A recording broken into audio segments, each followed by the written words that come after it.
అందరికీ హాయ్ అండి. 7 శనివారాల వెంకటేశ్వర స్వామి వ్రతానికి పిండి దీపాలు ఇలా చేశానండి నేనైతే. మీరు కూడా ఈ విధంగా ఒకసారి ట్రై చేయండి.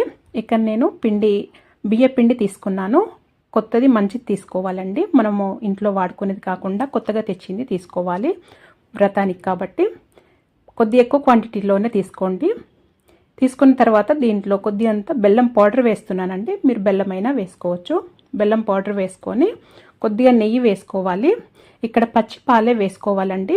ఆవు పాలు ఉంటే ఆవు పాలు వేసుకోవచ్చు, కానీ వేడి చేసిన పాలు వేసుకోవద్దు. పచ్చి పాలు వేసుకొని నేనైతే ఇలా ఎంత కావాలనో అంత చూసుకొని వేసుకుంటూ ఇలా కలుపుకున్నానండి. బెల్లం కొద్దిగా వేసుకుంటే సరిపోతుంది, మరి ఎక్కువ అవసరం లేదు. ఈ పాలు అనేది చూసుకుంటా మొత్తం పాలతోనే కలుపుకోవాలండి.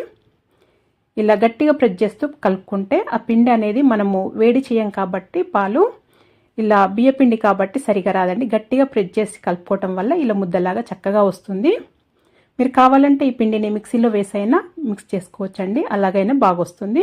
ఇప్పుడు ఇలా కలిపెట్టుకున్న తర్వాత ఒక 10 నిమిషాలు పక్కన పెట్టుకోవాలి. అలాగైతే బాగా వస్తుందండి ఇవి దీపాలు చేసుకోవటానికి. ఇప్పుడు 7 ముద్దలుగా ఇలాగ సమానంగా చేసుకోవాలి. కొంచెం పెద్దగా చేసుకుంటేనే బాగుంటుందండి, పగులు లేకుండా.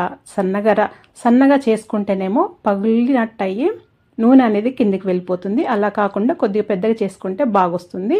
ఇలా చేసుకున్న తర్వాత నేను చూపిస్తున్న విధంగా చేయండి. రౌండ్గా చేసుకొని మధ్యలోకి ఇలా ప్రెస్ చేసి మిడిల్లో ఒక ఫింగర్తో ఇలా పెట్టుకుంటూ బయట సైడ్ ఏమో ఇలా 4 ఫింగర్స్తోనే ఇలా అంటే సరిపోతుందండి. చక్కగా వస్తుంది దీపంలాగా. నేనైతే ఇలాగే చేశానండి. నేను ఇది మొదటి వారం చేశాను. చాలా బాగున్నాయి. సాయంత్రం వరకు కూడా ఎక్కువ నూనె నేను డేలో ఒక 3 టైమ్స్ అలా వేసానండి నూనె. నాకు డే అంత వరకు కూడా చక్కగా వచ్చాయి. చూడండి ఈ విధంగా చేసి పెట్టుకున్నాను. అన్ని ఇలాగే చేసి పెట్టుకున్నాను. ఇలా చేసి పెట్టుకుంటే ఎక్కువసేపు చక్కగా వెలుగుతాయండి. ఈ విధంగా ట్రై చేయండి.